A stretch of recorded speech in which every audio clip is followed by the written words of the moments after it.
ಈ ಮೂವಿನ family entertainment ಗೋಸ್ಕರ ಮಾಡಿದ್ದಾರೆ ಅಂತ ಅನ್ಸುತ್ತೆ, ಆದ್ರೆ ಆಕ್ಚುಲಿ ಫ್ಯಾಮಿಲಿ ಜೊತೆಗೆ ನೋಡೋದಕ್ಕಾಗೋದಿಲ್ಲ.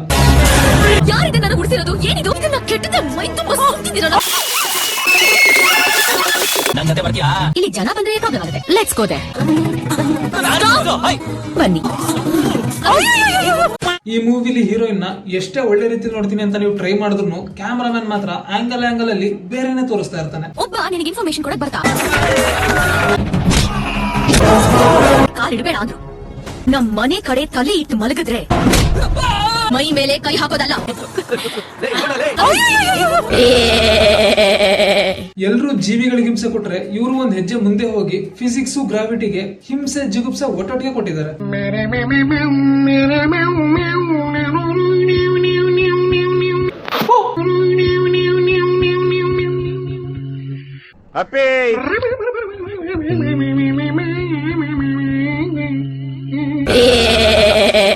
ಈ ಇಡೀ ಮೂವಿ ಫೈಟ್ ಸೀನ್ಸ್ ಅಲ್ಲಿ ಗ್ರಾವಿಟಿ ಅನ್ನೋದೇ ವರ್ಕ್ ಆಗೋದಿಲ್ಲ, ಬಿಕಾಸ್ ಅಂಟಿ ಇದಾರಲ್ಲ. ನಮಸ್ತೆ ಟು ಆಲ್ ಮೈ ಪರಮ್ ಸೋಲ್ಸ್. ಇವತ್ತು ಮಸಾಲೆ ಚುಸ್ಕೊಂಡು ರೋಸ್ಟ್ ಆಗ್ತಾ ಇರೋ ಮೂವಿ ವೀರರಣ ಚಂಡಿ. ಗುದ್ದಿದ್ರೆ ಗೂಳಿನ. ಫಸ್ಟ್ ಆಫ್ ಆಲ್ ಗುದ್ದಿದ್ರೆ ಅಂತ ಬರೆಯೋದಕ್ಕೆ ಬಂದಿಲ್ಲ, ಗುದ್ದಿದ್ರೆ ಅಂತ ಬರೆದಿದ್ದಾರೆ. ಅಷ್ಟಕ್ಕೂ ಗುದ್ದಿದ್ರೆ ಗುದ್ದಿಸ್ಕೊಂಡವ್ರು ಗುಳಿ ಆಗ್ತಾರ, ಇಲ್ಲ ಗುದ್ದಿರೋ ಅಕ್ಕ ಗುಳಿ ಆಗ್ತಾಳ, ಅಥವಾ ಯಾರಾದ್ರೂ ಅಕ್ಕನ್ ಗುದ್ದಿದ್ರೆ ಅಕ್ಕ ಗುಳಿ ಆಗ್ತಾಳ? ಅದೇಂಗೆ ಗುರು? ಗೂಳಿ ಮೇಲ್ ತಾನೆ, ಅಕ್ಕ female. It was at this moment that he knew he fucked up. No no no no no no no. ನಾನು ಫೆಮಿನಿಸಮ್ ಸ್ಪ್ರೆಡ್ ಮಾಡ್ತಾ ಇಲ್ಲ, ನೀವು ಹಾಕಿರೋ ಸಬ್ಟೈಟಲ್ಗೆ ಕ್ಲಾರಿಟಿ ತಗೋತಾ ಇದ್ದೀನಿ ಅಷ್ಟೇ. ಆಗ್ಬೋದು, ಗುಳಿ ಆಗ್ಬೋದು, ಯಾಕಾಗೋದಿಲ್ಲ? No enmity, all unity. Movie starting ಅಲ್ಲಿ ಈ ಮೂವಿ ಭೂಗತ ಲೋಕದ ಬಗ್ಗೆನೇ ಇರೋದು ಅಂತ ನಮ್ಮನ್ನ ನಂಬಿಸೋದಿಕ್ಕೆ ಪ್ಲಾಸ್ಟಿಕ್ ಬಂದೂಕ್ ಹಿಡ್ಕೊಂಡು ಸಿಕ್ದವ್ರ ಮೇಲೆಲ್ಲ ಟೊಮೆಟೊ ಸಾಸ್ ಹಾಕೋದಕ್ಕೆ ಶುರು ಮಾಡ್ತಾರೆ. ಇಷ್ಟೊಂದ್ ಸಾಸು ನನಗಾದ್ರೂ ಕೊಟ್ಟಿದ್ರೆ ಈ ಕರ್ಮದ್ PG ಊಟಕ್ಕೆ ಹಾಕೊಂಡು ಹೊಟ್ಟೆ ತುಂಬಾ ಊಟ ಮಾಡ್ತಿದ್ದೆ. ಹಾಗೆಲ್ಲ ಅಳಬಾರ್ದು. ಈ MTV ಸಿಟಿ ಯುಗದಲ್ಲಿ ಖುಷಿಯಾಗಿರ್ಬೇಕು. ನೆಕ್ಸ್ಟ್ ಜ್ಯುವೆಲರಿ ಶಾಪ್ ಇಂದ ರೌಡಿಗಳು ಬಂಗಾರನ ಕತ್ಕೊಂಡು ಹೋಗ್ಬೇಕಾದ್ರೆ ಅವ್ರನ್ನ ನಮ್ ರಾಗಿಣಿ ನೋರಾ ಫತೇಹಿ ಬೈಕಲ್ಲಿ ಹೋಗಿ ಅಡ್ಡ ಹಾಕ್ತಾಳೆ.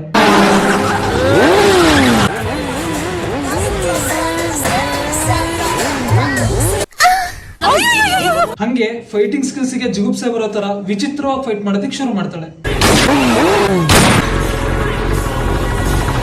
ಏನಾ ಸೈಡ್ ಹೋಗ್ತಿದ್ಯಾ ಅಕ್ಕ?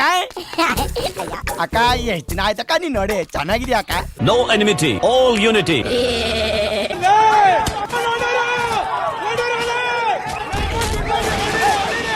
ಹಲೋ, ಎಲ್ಲಿದ್ದೀರು? 3 ಜನ on the way to hospital. ಇಬ್ರು ಸ್ಮಶಾನಕ್ಕೆ, ಒಬ್ಬ ನಿನಗೆ ಇನ್ಫಾರ್ಮೇಶನ್ ಕೊಡಕ್ ಬರ್ತಾ. ಅಕ್ಕ, ನೀನ್ ಮಾಡಿರೋ ದರಿದ್ರ ಫೈಟ್ ಇಂದ ಒಬ್ಬನಿಗೂ ಒಂದ್ ಹನಿ ರಕ್ತನೂ ಬಂದಿಲ್ಲ. ಹಾಸ್ಪಿಟಲ್ ಸ್ಮಶಾನ ಅಂತ ಚಪ್ರಿ ಲೆವೆಲ್ ಡೇಲಾ ಹೊಡಿತಿದ್ಯಾ. ಹಂಗೂ ಸತ್ತಿದ್ರೆ ಅದು ಪಕ್ಕಾ ಫಿಸಿಕ್ಸ್. ಅದು ನೀನ್ ಫೈಟ್ ಆದ್ಮೇಲಲ್ಲ, ಆಗೋ ಮುಂಚೆನೆ ನಿನ್ ಮುಖ ನೋಡಿನೇ ಹೋಗಿ ಎದೆ ಮೇಲೆ ಮಣ್ಣ ಕಂಡಿರುತ್ತೆ. ಅದಿರ್ಲಿ, ಇದೇನ್ ಅಸಹ್ಯ? ಅವಳು ಡೈಲಾ ಹೊಡಿತಾ ಇರೋದು ಬಾಯಲ್ಲಿ, ಮುಖ ತೋರ್ಸು ಗುರು ಸಾಕು. ಆ ತೂತಿರೋ ಜಾಗ ಯಾಕೆ ತೋರಿಸ್ತಾ ಇದ್ಯಾ? ಸೈಲೆನ್ಸರ್ದು ವಾಯ್ಸ್ ಕೇಳಿ ಗುರ್ತು ಹಿಡಿದ್ಯಲ್ಲ ಮಿಸ್ಟರ್ GK. ನಾನಿನ್ ಬಿಡಲ್ಲ. ರಿಪೀಟ್. ಬೇಸಿಕಲಿ ನಮ್ ರಾಗಿಣಿ ಅಪ್ಪ ಅಮ್ಮ ಸತ್ತು ಅಣ್ಣ ಮಾತ್ರ ಇರ್ತಾನಂತೆ. ಅವನಿಗೆ ಇವಳನ್ನ ಸರ್ಟಿಫೈಡ್ ನಿಬ್ಬಿ ಮಾಡ್ಬೇಕು ಅಂತ ಆಸೆ ಇರುತ್ತಂತೆ. ಆದ್ರೆ ಅಕ್ಕ ಮಾತ್ರ ನಾನು ಆದ್ರೆ ಸರ್ಟಿಫೈಡ್ ಚಪ್ರಿನೇ ಆಗ್ತೀನಿ ಅಂತ ಹಠ ಮಾಡ್ತಿರ್ತಾಳಂತೆ. ನಿನ್ ವಯಸ್ಸಲ್ಲಿರೋ ಹೆಣ್ಮಕ್ಳೆಲ್ಲ ಟೆನ್ಷನ್ ಗಳನ್ನ ಮರ್ತು ಅವ್ರವ್ರ ಲೈಫ್ ನ ಚೆನ್ನಾಗಿ ಲೀಡ್ ಮಾಡ್ತಾವ್ರೆ. ನೀನು ಹಾಗೆ ಮಾಡು ಅಂದೆ. ಮಾಂಸ ತಿನ್ನೋ ಹುಲಿನ ಹಂದಿ ತರ ನೆಲ ಬಗ್ದು ಗೆಣಸ್ತೆಗಿ ಅಂದ್ರೆ ಕೇಳುತ್ತಾ? ಎಲ್ಲಾರು ಮಕ್ಕಳ ಜೊತೆ ಟಾಯ್ಸ್ ಜೊತೆ ಆಟ ಆಡಿದ್ರೆ ನಾನು ಯಮನ್ ಜೊತೆ ಆಟ ಆಡೋಡು. ನೆಕ್ಸ್ಟ್ ವಿಲನ್ ಆಗಿರೋ GK ಮತ್ತೆ ರಾಗಿಣಿ ಅಣ್ಣನ್ ಗ್ಯಾಂಗು ನಾಯಿ ತರ ಕಿತ್ತಾಡದ್ ಬೇಡ ಅಂತ ರಾಜಿ ಆಗೋದಕ್ಕೆ ಒಂದ್ ಕಡೆ ಮೀಟಿಂಗ್ ಸೇರ್ತಾರಂತೆ. ಇಷ್ಟು ಬೇಗ ಕಾಂಪ್ರಮೈಸ್ ಒಪ್ಕೊಂತೀಯ ಅಂತ ಅನ್ಕೊಂಡಿರ್ಲಿಲ್ಲ GK. No enmity, all unity. ಆಮೇಲೆ ಇನ್ನೇನು, ನಮ್ ಸಿನಿಮಾ ರೂಲ್ಸ್ ಪ್ರಕಾರ ಇಬ್ರು ರೌಡಿಗಳು ಒಂದೇ ಕಡೆ ಮೀಟಿಂಗ್ ಸೇರಿದ್ರೆ ಐಟಮ್ ಸಾಂಗ್ಸ್ ಹಾಕ್ಲೇಬೇಕು ಅಂತ ಹಾಕ್ತಾರೆ.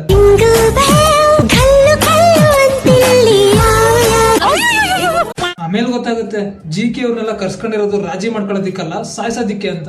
ಆಮೇಲೆ ಒಂದು ಫೈಟ್ ಆಗುತ್ತೆ. ಎಷ್ಟು ಕೆಡದಾಗಿ ಎಷ್ಟು ದರಿದ್ರವಾಗಿ ಫೈಟ್ ಮಾಡೋದಿಕ್ಕಾಗುತ್ತೋ ಅಷ್ಟು ದರಿದ್ರವಾಗಿ ಫೈಟ್ ಮಾಡೋದಿಕ್ ಶುರು ಮಾಡ್ತಾರೆ.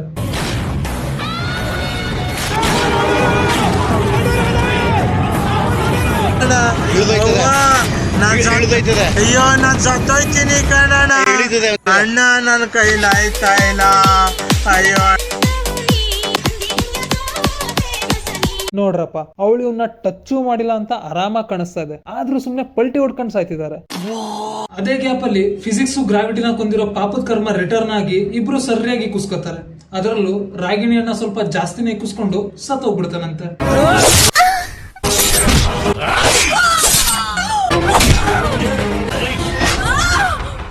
ಬೆಲೆ ತೆರಬೇಕಾದೀತು.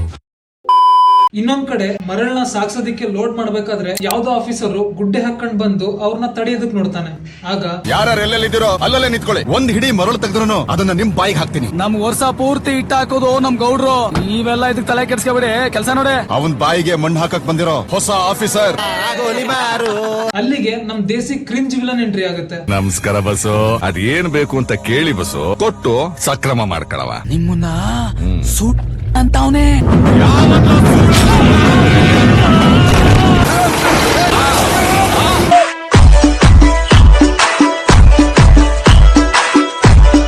ಗವರ್ನಮೆಂಟ್ ಆಫೀಸರ್ನ ಕೊಂದ್ರು ಕೇಳೋರಿಲ್ವಾ? ಯಾವ ಹಳ್ಳಿಲಾಗುದ್ ಗುರು ಈ ತರ? ಮೋಸ್ಟ್ಲಿ ಕತೆ ಬರಬೇಕಾದ್ರೆ ವೆಜ್ ಸ್ಯಾಲಡ್ ಅಲ್ಲಿ ಸೊಪ್ಪು ಮಿಕ್ಸ್ ಆಗಿತ್ತು ಅನ್ಸುತ್ತೆ. ನೆಕ್ಸ್ಟ್ ಅದೇ ಹಳ್ಳಿ ಗೌಡ್ರ ಮನೆ ಕೆಲಸದವನು ಸಾಮಾನ್ ತರದಿಕ್ಕೆ ಅಂತ ಬೆಂಗಳೂರಿಗೆ ಟ್ರಾಕ್ಟರ್ ತಗೊಂಡ್ ಹೋಗ್ ಬಂದಾಗ ಸಾಮಾನ್ಗಳ ಜೊತೆ ಆಫರ್ ಅಲ್ಲಿ ಇಕ್ಕಿಸ್ಕೊಂಡಿರೋ ಹೀರೋಯಿನ್ ಸಿಕ್ಕಿರ್ತಾಳಂತೆ. ಅವಳನ್ನ 20 ವರ್ಷದಿಂದ ಕಳೆದೋಗಿರೋ ಗೌಡ್ರ ಮಗಳು ನಂದಿನಿ ಅಂತ ತಿಳ್ಕೊಂಡು ಆಸ್ಪತ್ರೆಗೆ ಸೇರಿಸಿ ಇವ್ರನ್ನೆಲ್ಲ ಅಲ್ಲಿ ಕರ್ಕೊಂಡ್ ಬರ್ತಾನಂತೆ. ನಿಮ್ ಮಗಳು ನಂದಿನಿ ಬಂದವಳೆ, ಸಾಮಂತರಕ್ಕೆ ಟ್ಯಾಕ್ಟರ್ ತಗೊಂಡ್ ಬೆಂಗಳೂರಿಗೆ ಹೋಗಿದ್ನಲ್ಲ, ಆ ಟ್ಯಾಕ್ಟರ್ ಒಳಗೆ ನಂದಿನಿ ಅವಳೆ. 20 ದಿನ ಆಯ್ತು ಇಲ್ಲಿಗೆ ಸೇರಿಸಿ. ಅವಳು ಬೆನ್ನಾಗೆ ನಂದಿ ಅಚ್ಚೆ, ಅದನ್ನ ನೋಡ್ಮೇಕೆ ನನಗೂ ಗೊತ್ತಾಗಿದ್ದು ಅವಳೆ ನಿಮ್ ಮಗಳು ನಂದಿನಿ ಅಂತ.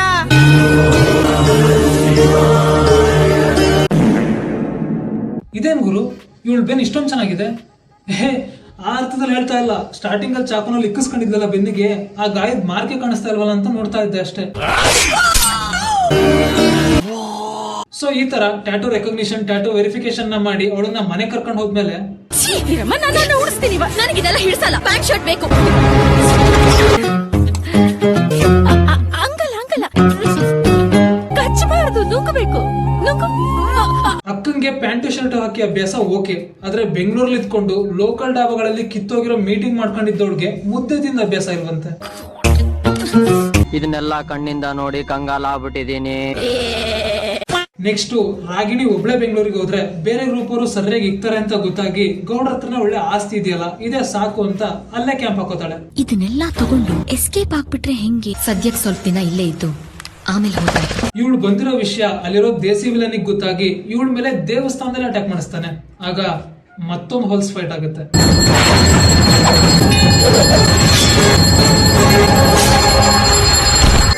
ಆಶೀರ್ವಾದ ಮಾಡಿ.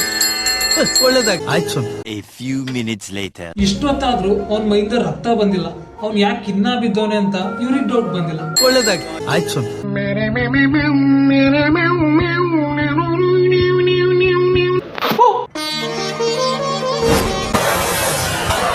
ಇವಳು ಹೊಲಸ್ ಫೈಟ್ ನೋಡೋದಕ್ಕೆ ಅಲ್ಲಿರೋ ಆಂಟಿರ್ಗೂ ಮನ್ಸಿಲ್ಲ.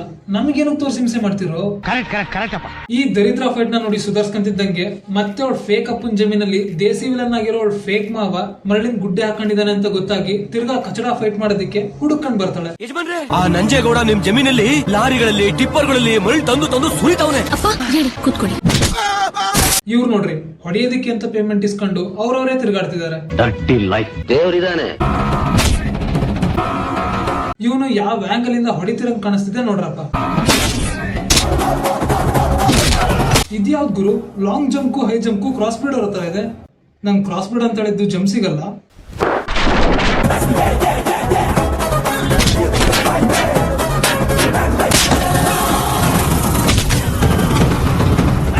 ಇವರಿಬ್ರು ಲಿಫ್ಟ್ ಲಿಫ್ಟ್ ಕಿಸ್ ಮಾಡೋ ತರ ಬಿದ್ದಿದ್ದಾರೆ. ಆದ್ರೆ ನೆಕ್ಸ್ಟ್ ಫ್ರೇಮಿಗೆ ಇವನು ಆಲ್ರೆಡಿ ನೆಲದ ಮೇಲೆ ಬಿದ್ದಿದ್ದಾನೆ. ಆದ್ರೆ ನೆಕ್ಸ್ಟ್ ಫ್ರೇಮ್ ಅಲ್ಲಿ ಮತ್ತೊಂದ್ಸರಿ ಫ್ಲಿಪ್ ಮಾಡ್ಕೊಂಡು ಜಾಲರಿ ಮೇಲೆ ಬೀಳ್ತಾನೆ.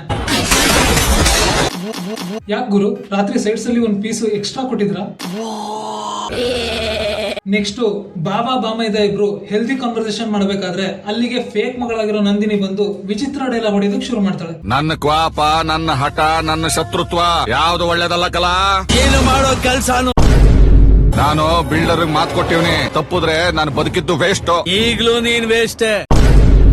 ಮೊಂಡಾಟ ಆಡ್ತಾನೆ. ನನ್ ಮಾತು ನಿನ್ ಬೆನ್ನಗಲ್ಲ, ತಾಕತ್ತಿದ್ರೆ ತಿರುಗು. ನೀನ್ ಗಂಡ್ಸು ಅನ್ನೋ ನಂಬಿಕೆ ನಿನಗಿದ್ರೆ ಬರೀ ಇವ್ರನ್ನ ಟಚ್ ಮಾಡಿ ನೋಡು.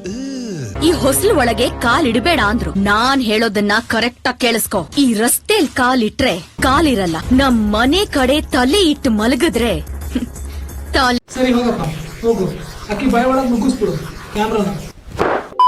ಆಮೇಲೆ ನಮ್ ವಿಲನ್ನು ಬಂದಿರೋ ರಾಗಿಣಿ ನಂದಿನಿ ಅಲ್ಲ ಅನ್ನೋದಕ್ಕೆ ಒಂದ್ ಫ್ಲಾಶ್ ಬ್ಯಾಕ್ ಹೇಳೋದಕ್ಕೆ ಶುರು ಮಾಡ್ತಾನೆ. ನನ್ ಹೆಸರು ನಂದಿನಿ, ಗುದ್ದಿದ್ರೆ ಗೂಳಿ. ನಂದಿನಿ ಚಿಕ್ಕ ಹುಡುಗಿಯಾಗಿದ್ದಾಗ ಜಾತ್ರೆ ಟೈಮಲ್ಲಿ ಯಾಗೂ ಗೊತ್ತಿಲ್ದಂಗ್ ಕರ್ಕೊಂಡು ಹೋಗಿ ಇವನೇ ಸಾಯಿಸಿರ್ತಾನಂತೆ. ನನಗ ನಂದಿನಿ ಪುಟ್ಟನಿ ಬೇಕು, ಚಾಕೆಟು ಬಿಚ್ಕೊಂಡು ಹಿಂದೆ ಯಾರಾದ್ರೂ ಬರ್ತಾವ್ರ ಅಂತ ನೋಡ್ಕೊಂಡು ತಿನ್ನುಬಿಟ್ಟಿ.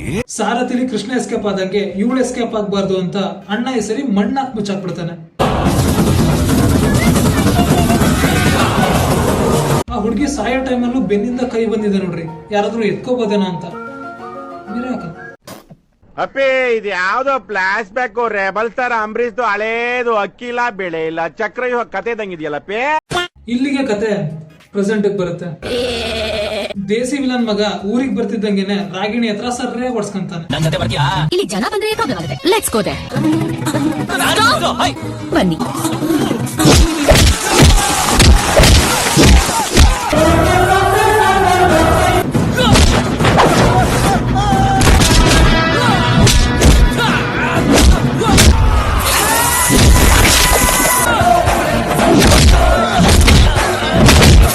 ಹೆಣ್ಣಿನ ಶೀಲ ಬೆಂಕಿ ಇದ್ದ ಹಾಗೆ, ಮೈ ಮೇಲೆ ಕೈ ಹಾಕೋದಲ್ಲ, ಕಣ್ಣು ಬಿಟ್ರೆ ಸುಟ್ಟು ಹೋಗ್ತೀರಾ.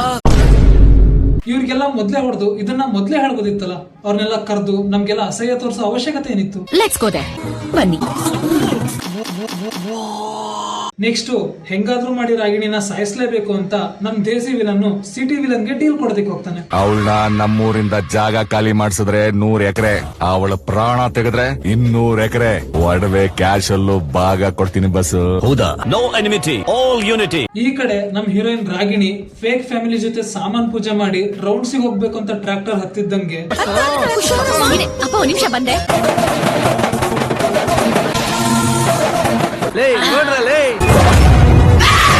ನೀನ್ ಇನ್ನೂ ಬದುಕಿದೀಯಾ? ಆಮೇಲೆ ಇದ್ದೇ ಇದೆಯಲ್ಲ ಆಂಟಿ ಗ್ರಾವಿಟಿ ಫೈಟ್, ಅದನ್ನ ಶುರು ಮಾಡ್ಕೋತಾಳೆ.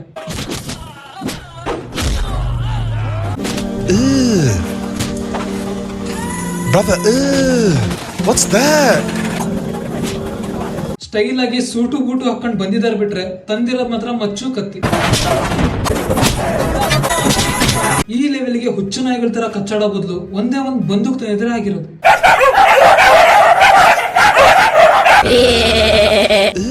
ಕೊನೆಗೂ ಸಿನಿಮಾ ರೂಲ್ಸ್ ಪ್ರಕಾರ ಕ್ಲೈಮ್ಯಾಕ್ಸ್ ಅಲ್ಲಿ ಫಾರ್ಮಾಲಿಟೀಸ್ಗೆ ನನ್ ಬಾಯಲ್ಲೂ ಗುಟ್ಕಾ ಕೇಸರಿ ಇದೆ ಅಂತ ತೋರ್ಸ್ಕೊಳ್ಳೋದಕ್ಕೆ ಸ್ವಲ್ಪ ಇಕ್ಕಿಸ್ಕೊಂಡು ಆಮೇಲೆ ಒಂದು ಸಾಂಗ್ ಬರ್ತಿದ್ದಂಗೆ ರೊಚ್ಚಿಗೆದ್ದು ಎಲ್ಲರನ್ನೂ ಸಾಯಿಸ್ತಾಳಂತೆ.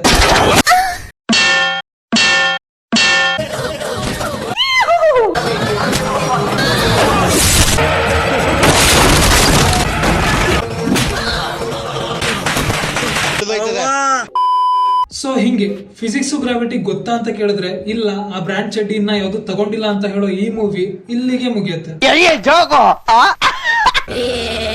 No enmity, all unity. ನಾನು ಈ ವಿಡಿಯೋ ಮಾಡಿರೋದು ಮನೋರಂಜನೆಗೋಸ್ಕರ, ಯಾರು ಸೀರಿಯಸ್ ಆಗಿ ತಗೋಬೇಡಿ. ಹಂಗೆ ನಾನ್ ರೋಸ್ಟ್ ಮಾಡಿರೋದು ಈ ಮೂವಿಲಿರೋ ಕ್ಯಾರೆಕ್ಟರ್ಗಳಿಗಷ್ಟೇ. ಅದ್ ಬಿಟ್ರೆ ಈ ಮೂವಿಲಿರೋ ಆಕ್ಟರ್ಸ್ ಗಳಿಗೂ ನನಗೂ ಯಾವುದೇ ರೀತಿ ಪರ್ಸನಲ್ ಹೇಟ್ ಇಲ್ಲ. ಈ ವಿಡಿಯೋ ನಿಮ್ಗೆ ಇಷ್ಟ ಆಗಿದ್ರೆ ವಿಡಿಯೋನ ಲೈಕ್ ಮಾಡಿ. ಈ ತರದ ರೋಸ್ಟ್ ವಿಡಿಯೋಸ್ಗಾಗಿ ಈ ಚಾನಲ್ ಸಬ್ಸ್ಕ್ರೈಬ್ ಮಾಡ್ಕೊಳ್ಳಿ ಅಂತ ಹೇಳ್ತಾ ಮುಂದಿನ ವಿಡಿಯೋ ಹಾಕಿದಾಗ ಸಿಗ್ತೀನಿ. ಎಲ್ಲರಿಗೂ ಟೇಕ್ ಕೇರ್, ಬಾಯ್. ನೋಡಕ್ ಸಾಮಾನ್ಯ ಅಲ್ಲಪ್ಪ ಇವನು. ಬೆಳೆಸ್ತಾ ಇದೀವಿ ಉಳಿಯ ಬೆಳೆಸ್ತಾ ಇದೀವಿ ನೋಡಲ್ಲಿ.